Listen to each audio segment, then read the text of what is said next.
From Del Rio, Texas, Rob Wade and Robert Garza. Two guys who dive.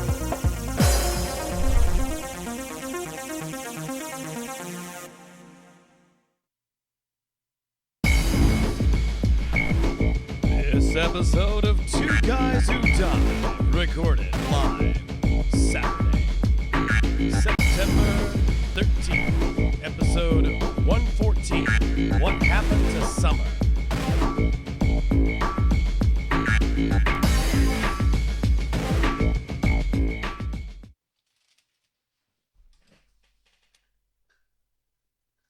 And here we are again with another exciting episode of Two Guys Who Dive, and I'm alone again, hoping that Robert's going to show up. Didn't hear from him one way or the other, but we'll see what happens. We were waylaid last weekend, if you'll remember, because I had a class I was teaching. So, and we kind of warned you ahead that we might be out of pocket for the show if the class ran long, which it did. Doesn't matter, how you plan things. That sometimes what you think's going to happen is not what's going to happen, and then things you don't think are going to happen actually do. You have to be flexible when you're teaching a class.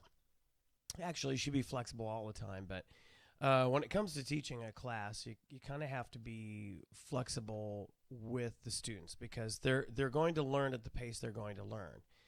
And it's been my experience in all the classes I've taught that different people have different issues. Some people, it's the what they claim is a claustrophobia, which really it's not really claustrophobia. It's the fact that they are perceiving their breathing is much more limited than if they're just standing in a room. It's not really the fear of enclosed spaces. It's just that feeling of not being able to get air. And of course, one of the things we try to do during the class is, waylay the fears and make help the students understand that you've got plenty of air. In fact, the air that you're breathing from the tank, because it goes through a filtering process, multiple filters, in fact, that it's actually better air than what you're breathing on the adjusting the camera here. It's better air than you're breathing just standing outside because it goes through a filtration process, and it's actually quite dry too. So if you have issues with high humidity, you definitely don't have to worry about that while breathing compressed air especially from a that's in the tank that's been filled by of course, a reputable station or person. But if it's got a brand new set of filters in it, it's going to be extremely dry. So you don't have to worry about that issue. But the most common things are that issue. Mask clearing can tend to be a challenge for some folks. It's the whole idea of, once you've gotten over the idea of breathing through this regulator, that we have you a number of different ways, a number of different times, intentionally put water in your mask or flood it or take it off completely and put it back on and clear the water out of the mask, which after you get the skill down, it is actually very easy. But the water up the nose kind of thing is what kind of upsets some folks. So you have to deal with the psychology of that. So that can be a challenge for folks. But in this case, there were a number of little issues here, but the one that caught me off guard that I've never had somebody have a difficult time with, and it was it turned out to be a really, it slowed the class down quite a bit, was the regulator clearing, which is where you take the regulator out of your mouth, simulating as if you had it knocked out of your mouth, or if there's a situation where you actually did need to switch from your primary to your alternate. They take the regulator out of your mouth. You recover it by leaning as far to the right as you can, because that's where all your regulators are. Throwing your arm straight back behind you, and then sweeping around to catch the hose, because it's probably dangling behind you somewhere. So you catch the hose, and then you follow the hose to the end where the actual second stage, the regulator, is, and you put it in your mouth. Now, the two ways you're taught to clear that is either if you have enough air in your lungs, because during the time that the regulator's out of your mouth, you should be letting a small trail of bubbles be released. Not expelling all of your air, but just letting a trail out so that you have confirmation, you have visual confirmation, and I, as instructor, do, that you're not actually holding your breath. That if you happen to be rising up, that any air expansion is going to escape through your mouth, because you'd never want to hold your breath underwater. So one way to clear it is to, if you have enough air left in your lungs, is to forcefully exhale. You just, and you blow through the regulator, and that pushes water that's in the regulator while it was out of your mouth. It pushes it out through the exhaust ports. And then using your tongue as a splash guard, you carefully sip that first bit of air to make sure that there's no water in it. Because if you take a quick breath and there's a little bit of water in there, you might get in your lungs, and it's not comfortable coughing that out while you're at 60 feet underwater. The other way, of course, and the most common way that folks use is the purge valve. So right on the front of the second stage of the regulator, there is it's a button, but it doesn't necessarily look like a button. The face of all your regulators are flexible. It usually has the logo of the manufacturer or the name of the regulator, if it's Atomic or Legend or whatever, will be on it, but it's a flexible, like a rubber. And so you press that, and it actually presses against the purge button that opens the diaphragm and lets some of your air come out through the regulator and pushes any water that might be in the regulator out of the way. So, but one of my students had a bit of a difficult time with it, and that kind of caught me off guard. I've never had a situation where somebody found that difficult. And of course, it's a skill you have to do, because there's a number of instances where you have to use that in the class, and you might in real life. One of which, of course, is if you're switching to your alternate. Another, of course, is if you're switching to your dive buddy's alternate. So if you're doing the low on air, out of air, give me your air, give me your alternate hand signal, then your buddy should be removing from the triangle position between the chin and the rib cage, wherever they have it stored, their alternate, and handing it to you. And so you're going to have a moment where you take your regulator out and you grab theirs and put it in your mouth. So you have to clear it. So we did eventually get through this, but they didn't seem to have nearly as much problem with the mask clearing, where you could get water up your nose, as the whole clearing the regulator. So, that was just chalk that up to a new experience, but that's good. I welcome those kinds of experiences, as long as it doesn't become an issue that actually becomes a stumbling block, a roadblock for that student to complete the certification, because they do have to do all the skill sets. So, ultimately, they were successful. It just ran long, and so the class ran long, and so I wasn't able to get back in time, but especially by the time I was filling tanks to get ready for the next day for Sunday's dives, it was pretty late into the night by the time I got done and got back. So, title episode is What Happened to Summer? And interestingly, the we've been having 100-degree, 90-degree weather. Since July, late July, we finally got some. The weather started warming up. It was kind of unseasonably cold, and then here the last couple of weeks, we've been seeing the storms come in, and of course, among other things, it hasn't really, those storms, isolated thunderstorms, didn't really drop the temperature, but what they did do was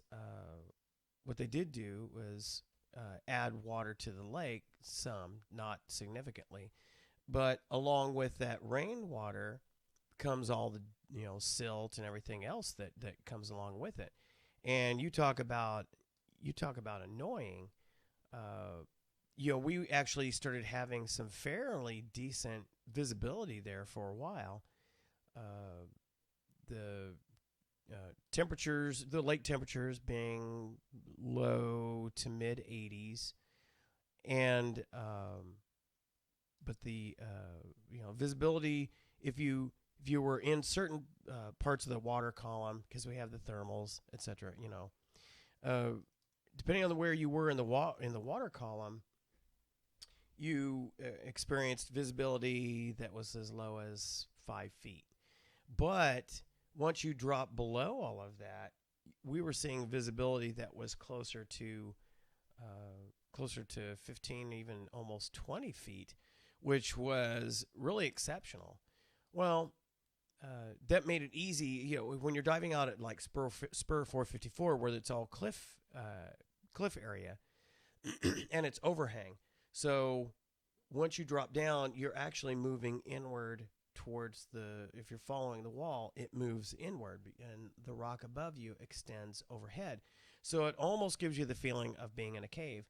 I think I talked about on the last episode, a girl that came in from San Antonio that we went on dive with. She kind of freaked out a little bit at one point because the overhang in certain parts of that wall are pretty significant. And she kind of felt like she was in a cave, and she was, okay, we need to go up. Which, that's fine. You don't want to be in distress while you're doing a dive. This is, after all, recreational scuba diving. So, we came up a little bit where she could see some light above. But having said that, the issue when you're diving along that cliff wall is you need to have your light with you. Well, when you have a lot of silt, particulates, etc., suspended in the water, your flashlight just becomes. Anybody who's driven in fog knows this. Your flashlight just kind of becomes a big, soupy glare because it's just reflecting off all the particles suspended, and makes it very difficult to really see any kind of distance.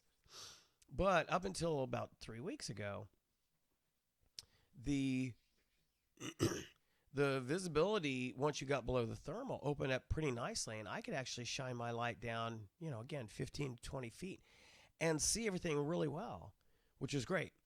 The week after, we'd had a couple of storms, and it wasn't as good, but it was, you had to get a little bit closer, but it still wasn't too bad. Well, by the time of last week's class, unfortunately, it was we'd had a few more storms, and it was just about normal for the lake.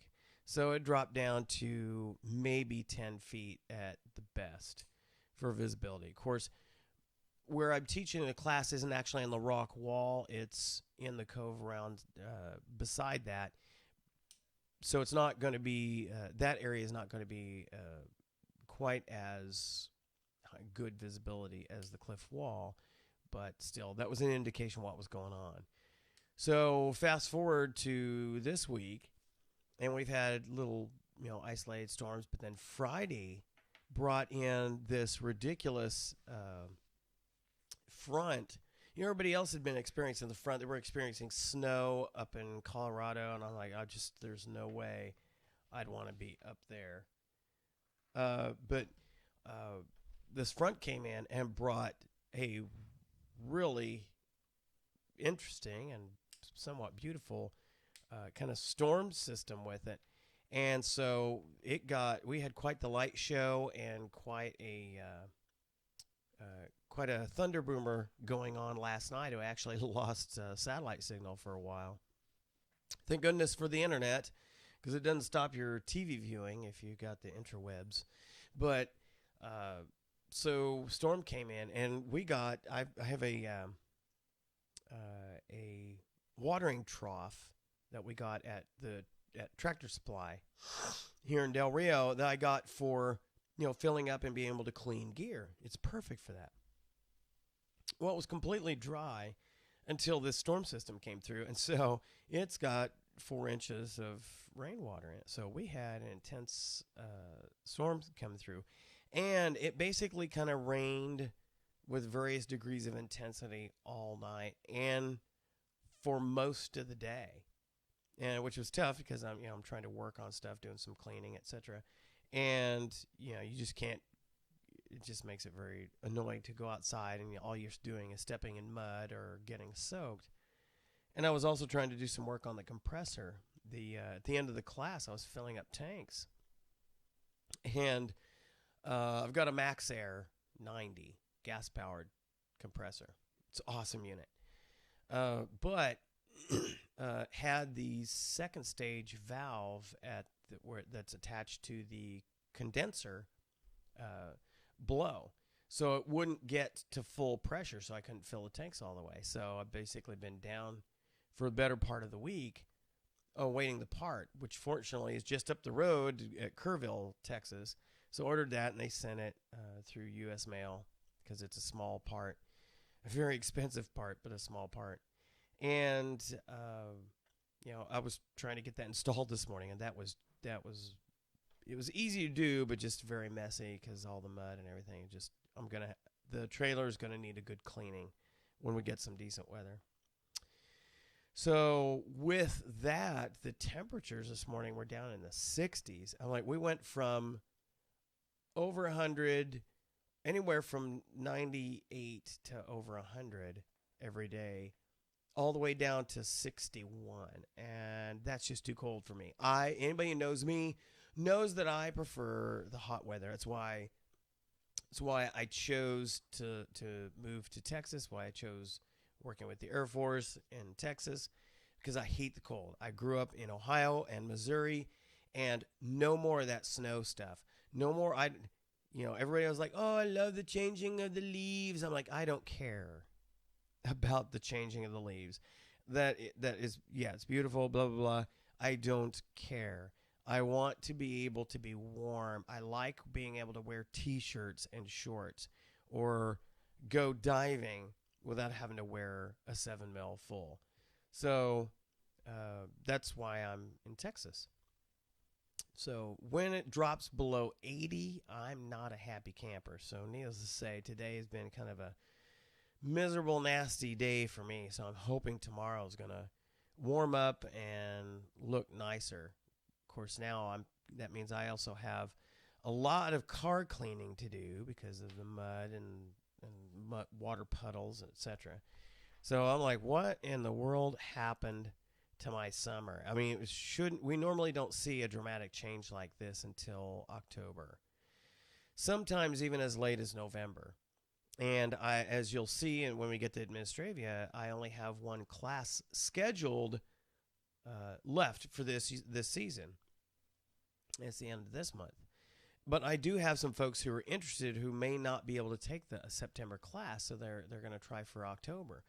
But if this is what's going on with that weather, I told them I'll do classes later in the year, but the weather's still got to be decent for it. I've done classes in November before. the air temps had started to drop by then, but they hadn't dropped dramatically, and so the lake temperature was still good. So as long as you didn't mind being a little chilly getting out of the water, it was actually nicer in the water than out. I can do a class. So we'll see what happens. I'm just hoping that this was just a fluke and the temps will start warming back up. I am not ready to handle 60-degree weather, because at this point, if it stays this way for a few days, the jackets are coming out. I can't stand this. I can't stand this kind of weather. So just checking the chat room. Nobody's in there right now. Let's see. Movie review. I think I skipped talking about this one because because last time I think we talked about Into the Storm, which was better than Twister. I don't think we reviewed The Giver, which was not one that was on. If you watched our first weekend of January show, you saw that Robert and Troy, who was guest hosting as well, we did our list of movies we were looking forward to in the year. Obviously, not everything is at that point is announced. There's others that are still kind of at various stages, and they're not sure when they're going to be released, so they don't actually announce them. But The Giver was not one on the list. But we went to see it, and it was actually very good. There were a couple of points where I thought, okay, they kind of rushed this bit. But if you saw the movie Divergent, it kind of shared that quasi-utopian future. There were many aspects that had a similar ring to them, but it was good, suspenseful, nice science fiction, nice little bit of a twist there at the end. The only thing that I had a problem with that movie was the how do I describe it? The rather incredible mechanism that they used to change the environment. If you haven't seen the movie, I won't give it away, but there's a mechanism that they use that seemed almost magically reset everything. And I thought, okay, that doesn't make any kind of sense. But, as is typical with a lot of sci-fi, you really do have to suspend disbelief to a great degree. So that was a good movie. So if you like Divergent, you will like The Giver. Now, opening this weekend in several hundred theaters around the country is the third installment in the Atlas Shrugged trilogy. Atlas Shrugged, who is John Galt. Now, we've got both the first two parts of this trilogy, and I'm a fan of the book and a somewhat fan of the late Ayn Rand. What I don't appreciate, of course, that she was an atheist. She's very much what they call an objectivist, and so. But what I do appreciate is her views, her presentation of the significance of capitalism. And so what the Atlas Shrugged book and the movies do is paint a picture that is not different from the way America is right now, where the government is controlling more and more, and it's killing everything. And it's destructive, and finally, the people who actually are the engines of our economy finally say, you know what, I'm not participating in this socialist mess anymore, and they kind of go away. They leave and basically let the country fend for itself. Well, if you have all your movers and shakers walk away, how does the engine of our economy continue? And so how does the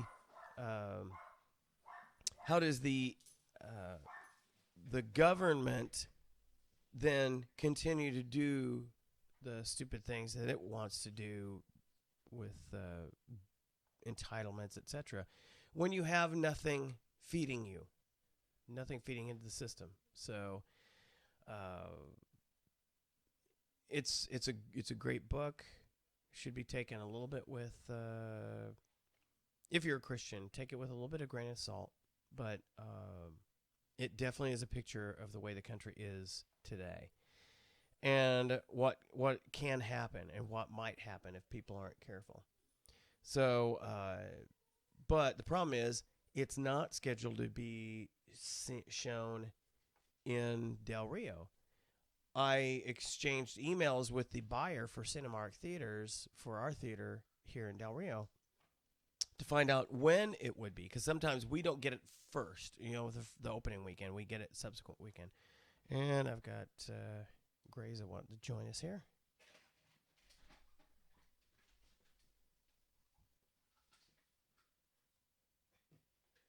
You're not helping me. Here we go. Say hi to everybody. Or don't. So anyway, and he said it is not, he does not have any idea about it actually coming to Del Rio. So I begun a campaign to try and raise awareness and get folks to go to a website, atlasshruggedmovie.com/demand, and to try and get more interest and get it in Del Rio. So we'll see what happens. Maybe next week or the week after. Speaking of movies, one of the movies that was on my list for this year was a movie called Welcome to Yesterday. And if you remember the clip, which you probably don't because that's been a few episodes ago, set in current times, current day, some kids are rummaging through an attic or an office or something for one of the kids' dad. I guess he passed away. And they discover a case of some sort that has plans for how to build a time machine. And they do, and they go back in time, and, of course, all their frivolity, kids being immature. But then they realize there's consequences to what they're doing. And, of course, cascade of unintended consequences happens. And it looks pretty interesting. But then it got postponed. And as I just found out recently, it got a name change. So now, Welcome to Yesterday is now called Project Almanac. And it's been slipped all the way to January. I don't know why, but it's been slipped to January. Similarly, another movie I had on my list, Jupiter Ascending, is getting delayed until February. Again, I don't know why. So interesting changes there. So I guess my selection of movies to look forward to has dropped dramatically for the end of this year. There's not a lot I'm looking forward to. I went back over my list, which I have in OneNote, and I don't have a lot left. But one that's coming up that I don't know what kind of release it's going to have, but I saw the trailer for it. It actually looked interesting, although the name didn't seem all that great. It's called Automata. And in a nutshell, it's reminiscent of iRobot. And set, of course, futuristic time. Robots become self-aware, and because one of the protocols, for those who I can't remember now, I can't believe I don't remember this. It was either Heinlein or Bradbury who came up with the 3 rules of robotics. One of them is I will not harm, or through inaction allow to come to harm, a human being. But I think this was a twist on it, because the second rule that is in the trailer is that you will not alter yourself or others. So evidently that rule was not included in the programming for this robot, and so it starts altering itself, upgrading, etc., and becomes self-aware, and it makes others self-aware. And it's got Antonio Banderas and Melanie Griffith and Robert Forster. So I was kind of surprised at the cast. I thought this was going to be like a straight-to-video B-movie with no-name actors or only some character actors. But It's got some named people in it. And Antonio Banderas, fresh off of his rather stunning, surprising, scene-stealing performance in Expendables 3. I'm looking forward to seeing this. This supposedly comes out this month, but we'll see if it actually makes it to Del Rio, like so many other movies we wonder about. Okay, tech news.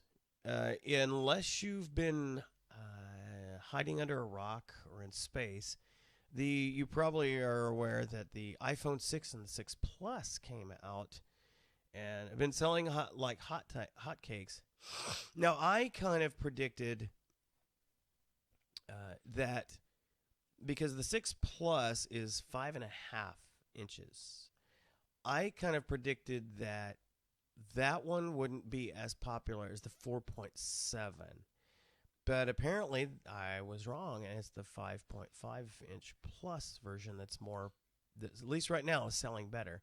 So I'm really kind of surprised at that. I think a lot of you are going to find carrying around something that big is just too big, ridiculous. So, but anyway, what's interesting though, even those who in the tech blog industry who are fans of Apple, who are lemmings of Apple, have used such phrases as, when commenting on their impression of the iPhone 6 and 6S, is largely the same. And basically, a slam that's saying, okay, they didn't bring they didn't really bring any innovation to it, but they just made them larger. And a lot of folks have been lampooning that. What's funny is if you watch the Twitterverse while the live streaming event, launching it, was going on, Apple was bragging about all these features that have been added to the iPhone that have existed actually for some time now in both Android and Windows Phone. And it's almost as if, we got Apple Pay. Oh, gee, they invented NFC? No, it's been existing. You could do this with Windows Phone and Android for quite some time. So they didn't invent. Basically, they added no innovation to it. It's just bigger devices, and just kind of played Me Too with some of the things that both Android and Windows Phone had. It's kind of nice being on the other side of that coin, where Apple is catching up to Windows Phone. But so for me, I'm looking for what the true successor to the Lumia 1020 is. There is still, as far as I'm concerned, there is not a device out there that touches the Lumia 1020. Even all the newer Lumia devices that have been announced or released here in the last week and a half, they're nice units, but they're not a flagship. Microsoft's trying to tout the Lumia 830 as the affordable flagship. I'm sorry. It's a high mid-range, low, high tier phone. It doesn't touch the 1020. So I'm waiting to see what that successor is. And the rumors are that they are working on something. It's got to have a camera that's at least as good, but it should be, with all this time now, it should be a better camera than even the 1020, which is still hands down the best camera out there on a smartphone. So we'll see what happens with that, but definitely lots of tech ready for the holiday season. Oh, and Apple announced their Apple Watch, and a lot of people don't care for the shape of it. I don't see the sense of it. As a diver, I have a dive watch. I tell time with it. That's all I really need to do. If I need to do anything more important than that, I've got my phone always on me. And apparently, I never really noticed this, but I guess I'll start watching for this. Apparently, most of your millennials, they don't wear a watch anyway. They have a smartphone, so they can tell their time there. Why wear a watch? So we'll see what happens. The Apple lemmings will buy it because it says Apple. A number of comedians have put the Apple logo on junk, and got people convinced. Oh, this is the new Apple whatever. And got a headphone issue happening here. yeah, I've been looking forward to this. And, of course, it's not even Apple anything. So it just shows you Apple lemmings will buy anything. Windows Phone fans are much more discerning. They're not, they won't, we take everything with a grain of salt. So you can't fool us, but you can fool Apple fans. So anyway, we'll see how that goes. That'll probably sell like hotcakes for people who have no clue why they have it. Let's see. So I started talking about the class I had this weekend and the challenges that I ran into. But ultimately, they succeeded. They got through. They survived their greatest fears and challenges and overcame them and learned the skills. And so congratulations to Jimmy and Cheryl Wilson on successfully completing the PADI open water diver course. You're now certified scuba diver. So have fun diving. Like we always say, a C card means you can dive, but diving makes you a diver. And so go out there and dive. Let's see. So for those who are interested, if you're still looking to dive in Amistad, water temps are still in the low 80s. 3 mil shorty is fine unless you're going to go really deep. I was going all the way down to 80 feet in a 3 mil shorty with actually a Farmer John type, sleeveless. And a little bit on the chilled side, but not bad. Not horrible. And nobody in the chat room. So, yeah, you should be fine at a 3 mil shorty. If you're a little bit on the cold nature side, maybe put a full suit on.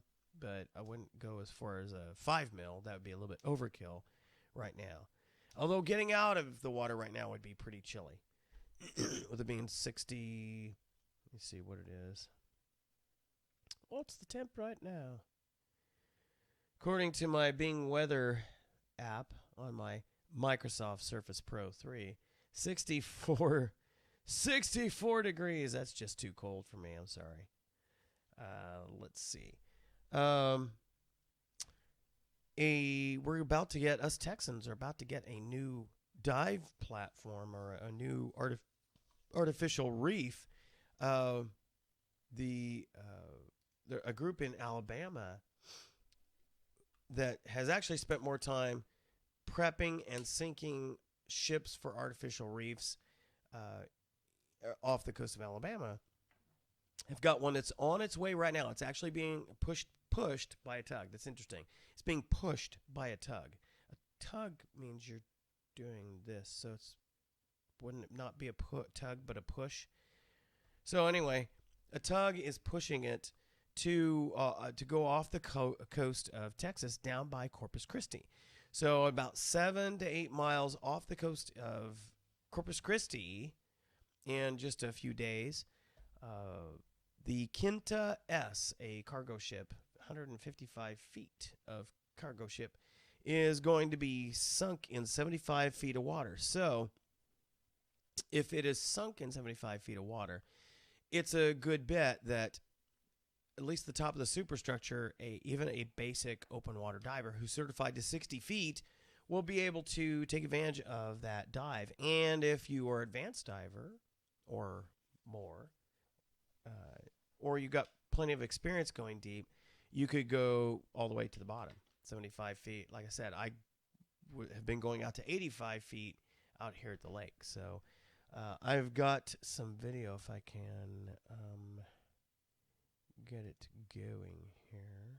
If you think an insurance company is going to pay you the money. I hate all this. Commercials. And get past that. And we'll switch you to the screen region so you can see this. Here we go. Where do old ships go to die? Lately, it seems they go through Orange Beach before finding their final resting place and a second life as a diving reef. And it's happening again. News 5's Debbie Williams has that story on the Baldwin County beat. Yeah, this giant ship is going to be going on one last voyage, but this time it will be going to the bottom of the Gulf of Mexico. If the walls of this ship could talk, what stories she could tell of moving cargo from one port of call to another, breaking down in the middle of the Gulf, and being towed to South Florida for repairs that would never happen. It's an ex-cargo ship. It came from Miami, same place as the Lulu, and it's all prepped and ready to go to Texas. It's the 15th ship Walter Marine has gutted, cleaned out, and vented for its new job, a diving reef, but not in Alabama waters. 7 or 8 miles south of Corpus Christi. It's in about 75 feet of water. We're going to do the same sink plan as we did with the Lulu. At 271 feet, the Lulu was bigger than this ship, sunk last year off the coast of Orange Beach in an effort to make Alabama a diving destination. We really hoped that it would go with the Lulu, but I think the foundation was hoping to do something bigger and more different. Well, this was kind of similar to the Lulu. The last part of the job may be the toughest for Stuart Walter. Getting the ship to Texas and then back home will take almost a month. I have a little girl, and it's so hard. I can get through about a week, no problem. The second week, it's almost hard to talk on the phone to him, you know. Yeah. And I don't know, I'm a sucker for my little girl, so it makes it hard. From up here, the boat doesn't look as big as it really is, but it's 155 feet. It will only take minutes for it to get to the bottom of the Gulf of Mexico. And then, as we saw with the Lulu, only a matter of time before scuba divers and the fish arrive. Yeah. On the Baldwin County beat in Orange Beach, Debbie Williams, News 5. So, yeah, that's looking forward to that. Of course, you know, on all this, oh, hello, got the wrong camera. All this time that we've lived in Texas, and we have yet to actually successfully get to a dive down off the coast of Texas.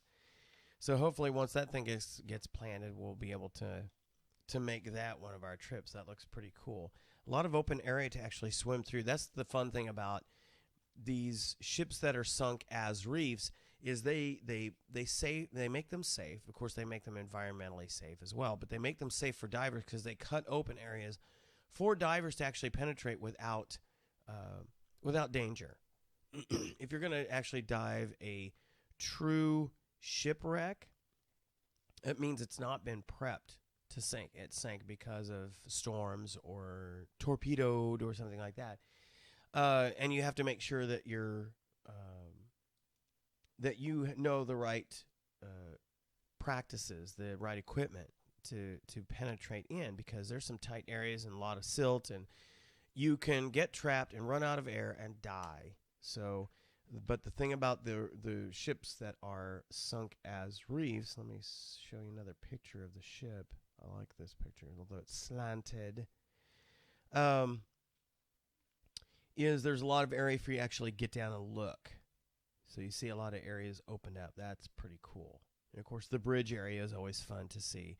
If you've seen previous episodes, we've shown you video of us cruising through the bridge of the Vandenberg. And so that was, of course, there was nothing in it, but it was pretty cool anyway. So, very cool stuff. And we're probably going to be cutting it a little bit short tonight. By the way, no ETA. I just know that they're in transit with it, because they've been texting from the tug as they're moving along. So they're cruising along. I guess he's saying they're making like 6 miles a day, because they have to go through locks, I guess, to get it out of where they were working at up in Alabama. So divers off the island of Gozo, which is part of the Maltese archipelago. Oh, I got Ronan asking to come up here. Let me bring him up. Come here, buddy. There we go. There's my buddy. Yeah. I'm going to say hi, are you? All right, let me see if I can shift you back to the back here. Oh, stop.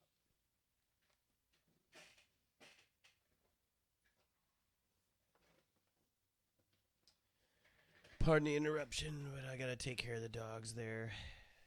They kick me forward in the seat. It's hilarious. You know, if you can see, turn around the other way. I don't know if you can see back here.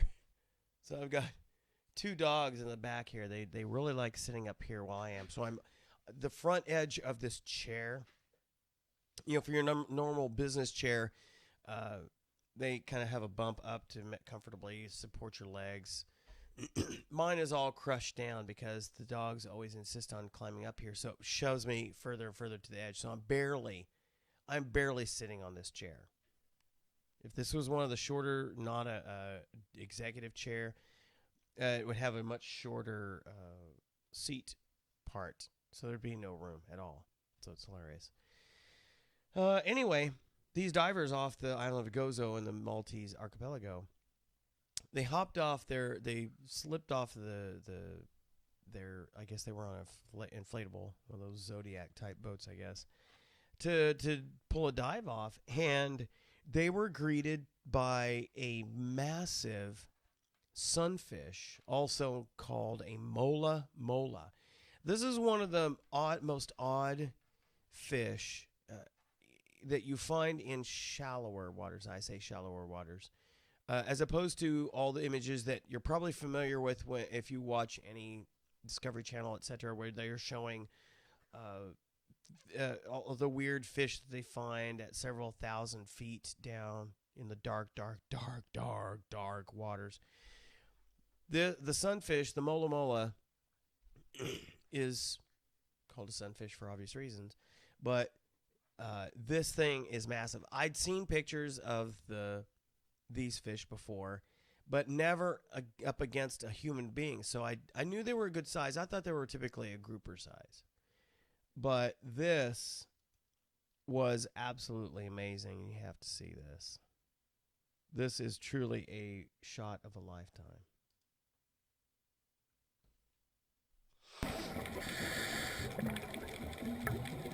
Now what you're seeing is, look at all those are barnacles.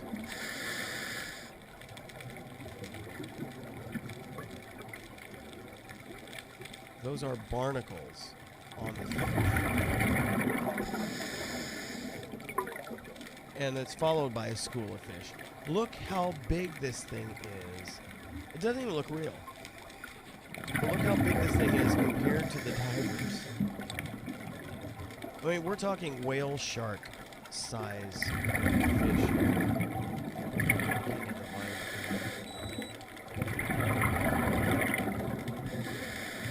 So now we're looking at the front.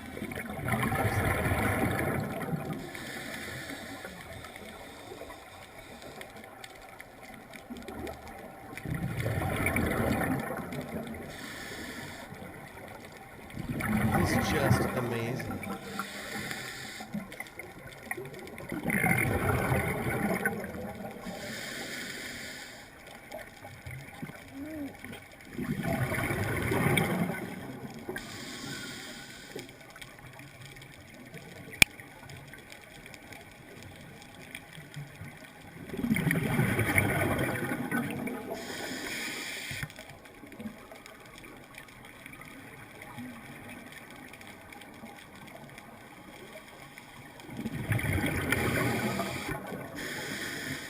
Seems like something out of a science fiction movie.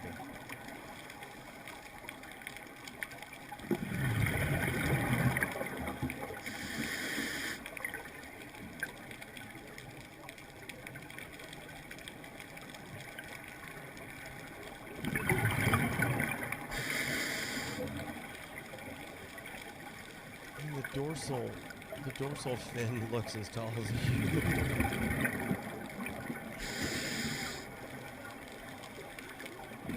All the barnacles.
some edited footage.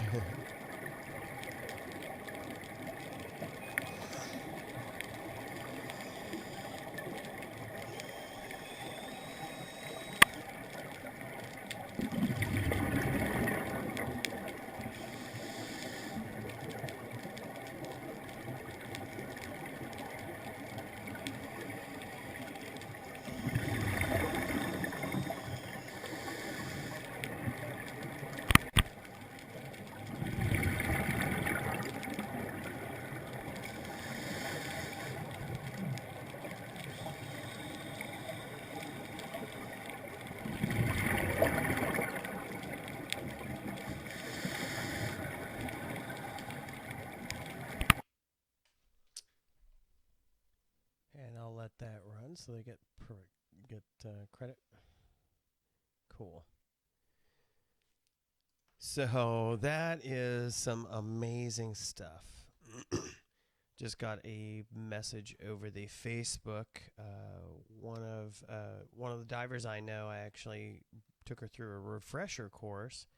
She's just getting her stuff, getting her gear. She was asking me, I'm assuming because there's somebody interested, asking how much I charge for the class. I charge $325 for the basic open water course.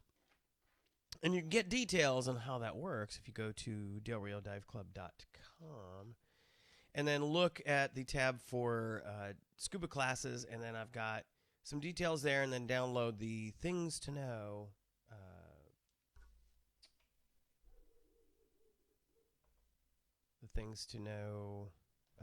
document. She asks, how ing is it?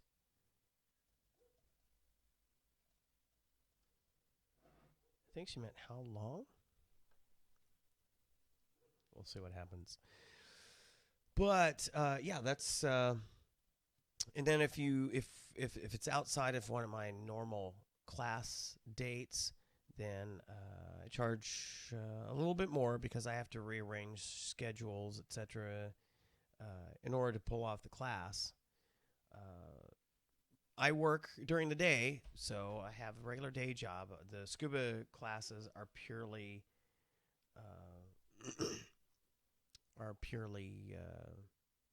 a secondary thing for me. So I want to have time to dive recreationally. So obviously, I'm not going to give up every weekend trying to teach a class. So I set them up typically the end of the month, and you see, if you watch the show, get to the Administrivia, you see when I show the where each of the classes are.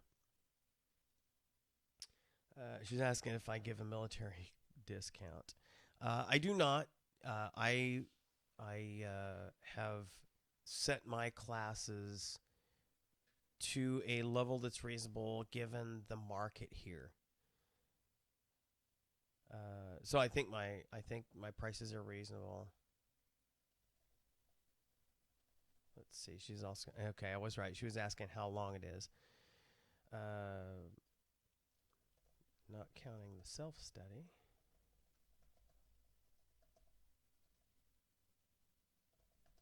It's 2 evenings.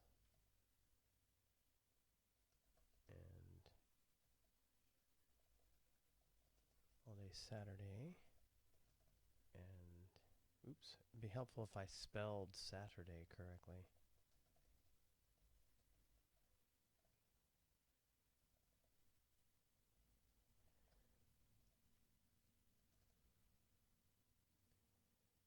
Let's see. Sorry while I'm doing this on the show, but I like to take care of folks who are interested. And if you have a question, so she's asking how long the class takes. And it's all covered in that things to know document. But basically, you do the self-study, which you using the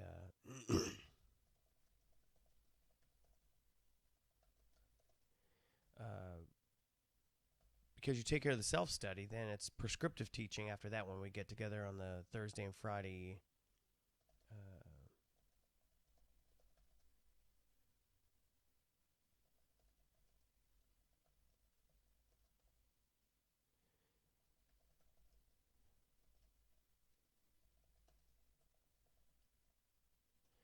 There we go. and then we do the prescriptive teaching, take the quizzes and final exam, actual exam, over the Thursday and the Friday evening. And then basically it's all day, starting in the pool on Saturday and then finishing, moving to the open water, to Lake Amistad in the afternoon, if everything goes well in the pool. And then better part of Sunday as well, because we do 2 open water dives end up doing 2 open water dives on Saturday and then 2 on Sunday. So and Sunday can run really long too, believe it or not, because that's where the navigation ones come into play. And most folks are not able to nail the navigation on surface or underwater the first time out.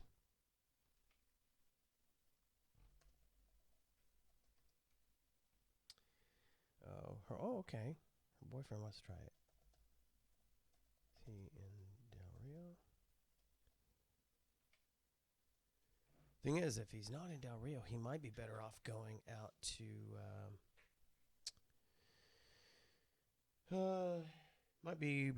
San Antonio.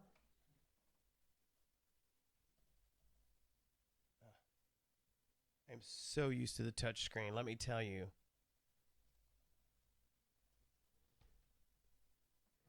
I find myself now, because I've got the Surface Pro 3, I find myself now on regular screens, regular laptops, regular monitors, wanting to touch and move stuff on the screen. So I'm so used now to the Surface being a touch screen. And let me tell you, initially, when folks were talking about, we're wondering, well, why come out with these hybrids? These touchscreen laptops, hybrids, or even touchscreen all-in-one computers that you see at like Walmart, etc. Who's going to want to touch their screen? With a tablet, it makes sense, but why would they want to do that with a laptop? Let me tell you, my laptop at work, which has replaced my desktop.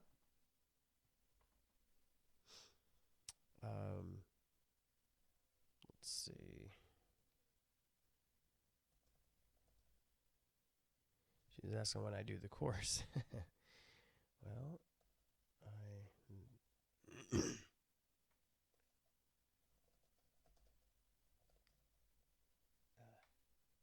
spelling is so tough when you can't see.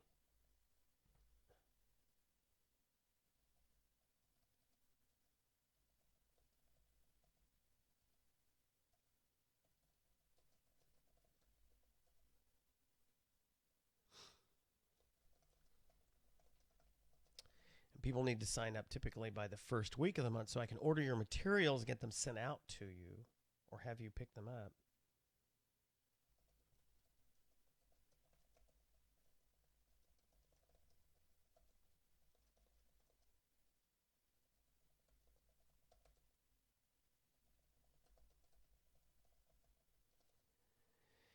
And but your other option is to pay a little bit more, actually a lot more. It's like $130, $150, I think. Patty has a online version of the academic stuff, but that's separate from what I charge.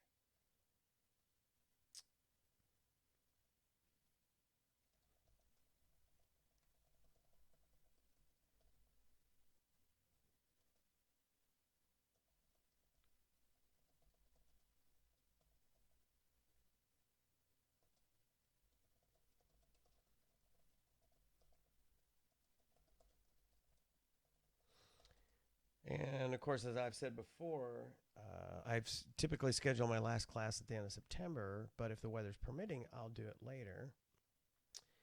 Sufficient interest. If I have sufficient interest, I can do October or even November,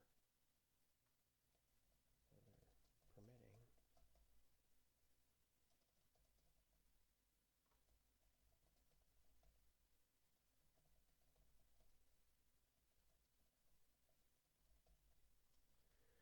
All right, so, but I'm just hoping that this weather changes so that it gets back to being warm, so that we don't lose the opportunity for some more diving just recreationally, but certainly lose the opportunity for some more diving for the end of for doing a class, maybe into October.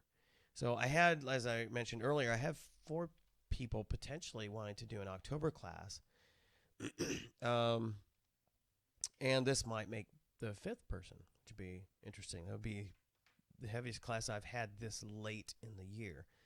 We'll see what happens. So anyway, back to the Mola Mola. That just was an amazing encounter. You love to have those situations where you're surprised by something that just doesn't happen regularly, either in your life or certainly as a diver. As divers, we see sharks all the time. As divers, we see turtles. As divers, we see eels. But you don't as often see such things as whale sharks or certainly a Mola Mola, a sunfish. That was fantastic footage. So great job having the camera ready to catch that. That's why I've just gotten more and more interested in doing the camera thing, because I just take that with me. I'm more apt to take video now than stills, partially because I'm not as good at doing the stills. I still haven't got the getting the lighting right thing, how close to be to it, etc., without it looking too bright or harsh. Or again, I don't live in an area that's conducive to practicing with that. I wish I did, because I would do more of it. It'd be one of those cases where I'd almost need to. We'd have to plan a 2-week dive vacation somewhere that had great shore diving, so that I could just spend time dropping on a spot and just going through the camera settings and getting used to doing night shots, day shots, to get the right focus, to get the way the strobe works, just to understand the camera better. Because I clearly, based on some of the pictures I did take in darker environments on this last trip, clearly I don't quite have that down, which is kind of disappointing, but I got lots of video, that's for sure. And ultimately, for me, the big thing is have those memories. For my wife, however, she's a big scrapbooker, so having good pictures for scrapbooking are pretty important. But that said, I do occasionally get the pretty decent shot with the underwater camera. So that was pretty cool. Found out this week, for those of you in the Del Rio area, I found out this week that the outdoor recreation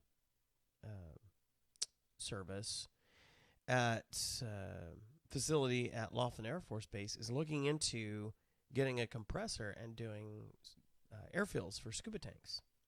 So I warned them that they need to make sure that they understand, properly changing the filters and all that fun stuff, which, they'll get training with that. But also making sure that they validate that tanks that are brought to them are, if they're filling them for scuba, the person needs to present a C card, and the tank has to be within its visual inspection and its hydro test period. Otherwise, they can't fill it. Well, they could, but they'd be kind of breaking the rules and could get themselves into a lot of trouble, and a hefty liability incurred if they make a mistake there. So, don't know if that's if that's all buttoned up yet, but I know that they're looking into making the purchase, so it'll be interesting to see how that works. They may or may not get certified to do the visual inspections, in which case that may mean I'll be getting busier with the visual inspections, because I and Robert are the only ones in town that can do VIs. So it'll be interesting to see how that goes. And speaking of air fills, if you are in the Del Rio area and you're doing some diving and you're looking to get your tanks filled, Go see Mike McCarson out at the Broke Mill RV Park. Just give him a call. It's out on Highway 90 West. It's right past, if you're heading out to the lake, it's just past the intersection where the new loop comes out onto Highway 90. They're doing some construction right now to take it one more length over to actually feed into, will actually end into the housing development that's really growing like gangbusters out there. So they're so if you see that, then it's the Broke Mill RV is immediately past that, and it's on your right. You'll see the signs. But give Mike McCarson a call at 830-719-2935, and he'll get you set up. Let's do some quick administrivia before we head out. Next Dive Club meeting, 18 September at 7 p.m. out at Rudy's Restaurant. Be there or be somewhere else. Even if you're not a diver, come on out. Like to talk to you, introduce you to opportunity to pick up the diving skill. And, of course, as I mentioned, the last class I have for this month, 25th through 29th, it's too late to sign up if you're doing the traditional method. But if you're going to do the electronic, the online academics, you can still get that done, and then bring me your certificate showing you completed that, and then we'll do the practicals. So, and as I mentioned, you can get airfields at Broke Mill RV Park. And if you'd like to get in touch with us, see what's going on, visit our Dive Club webpage, delriodiveclub.com. And as I mentioned earlier, hit the scuba classes tab and download both the Things to Know document, because it gives you full details on how the class is structured, pricing, etc., and also download the medical statement. Very, very important, especially if you are kind of in my age group or older, or if you've had any physical maladies, issues that you've had to deal with. Go through that. If you have anything that you answer yes to, then you'll need to make sure you get a doctor to check you out and sign off that you are okay to dive. Diving is inherently dangerous because it's in an environment that humans are not suited for. So we have gear and we have training that help reduce that risk to a manageable level. And so even though it is dangerous, you can mitigate that danger. Driving a car is dangerous, but you have training, etc., hopefully, to mitigate that danger. So, but it's exacerbated if you have physical issues like heart problems, diabetes, perforated eardrums, those kind of things, or if you're on certain medications. So, check out that document, the medical statement, and answer truthfully, yes or no, not Y or N, but yes or no. And then if there's anything you answer yes to, just see your doctor and tell them, hey, I want to get into scuba diving. Is there anything in my health profile that is prohibitive for my adventures in diving? And if he signs off or she signs off on it, then just bring that. And so I have documentation showing that you've done due diligence, and you are good to dive. You're good to go through the course. So anyway, check out delriodiveclub.com. You can also follow us on Facebook. Just look for Del Rio Dive Club. Or you can send us messages on Skype, because now it's not just about the video calling anymore. It's about messaging. Just look up TGWD. Also, if you would like to exchange email with me, just send me an email to robert.wade@cetifox.net. You see below here. Or you can follow me on Twitter if you want, if you can stand the activism that I typically am engaging in. Just look for @RobertCFP on Twitter, and you can follow me. And I'll probably follow you. So take a chance. Be bold. And, of course, if Scuba Bob were here, you could send him email. Oh, it's the lonely chair. Send him an email at scubabob821@outlook.com, or follow him on Twitter, rsgarza435. I'm surprised he hadn't changed that to rsgarza48221. But anyway. So, but he's not here this week, so we can rib him about that. Get it all together, man. Make it consistent. So that pretty much takes care of this week. We had nobody in the chat room, although we did have some messaging going on with one of our divers out there who is looking at getting her boyfriend certified. So hopefully you were checking out the show and it just wasn't an accident that you happened to be sending messages while we're doing the show. But Nicole, have a awesome evening and an awesome rest of the weekend. Hopefully the weather will be decent tomorrow. For those of you who are watching live, have a great rest of the weekend and go out and dive if the weather's conducive for it. If you're up in Colorado area or somewhere north of here, you're probably seeing colder weather with snow. So it probably wouldn't be a good idea. Although you'd be probably surprised, the water's probably fine. It's just the temperatures outside that drop dramatically. So anyway, we love to have you with us. We love to have you. Love having you watch the show. We love have you in the chat room if you interact with us, so we can actually discuss things on the air with you. But if you're watching on the YouTube, just make sure you subscribe to our page and like our Facebook page as well.